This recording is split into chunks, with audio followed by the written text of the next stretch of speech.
جو مخلوق آسمانوں اور زمین میں ہے اللہ کی تسبیح کرتی ہے اور وہ غالب ہے، حکمت والا ہے۔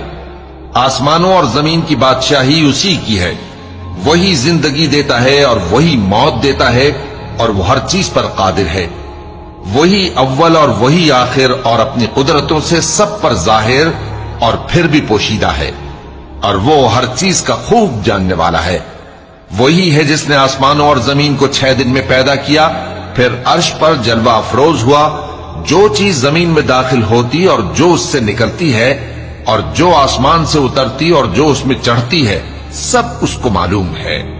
اور تم جہاں کہیں بھی ہو وہ تمہارے ساتھ ہوتا ہے، اور جو کچھ تم کرتے ہو اللہ اس کو دیکھ رہا ہے۔ آسمانوں اور زمین کی بادشاہی اسی کی ہے اور سب معاملات اسی کی طرف رجوع ہوتے ہیں۔ وہی رات کو دن میں داخل کرتا اور دن کو رات میں داخل کرتا ہے۔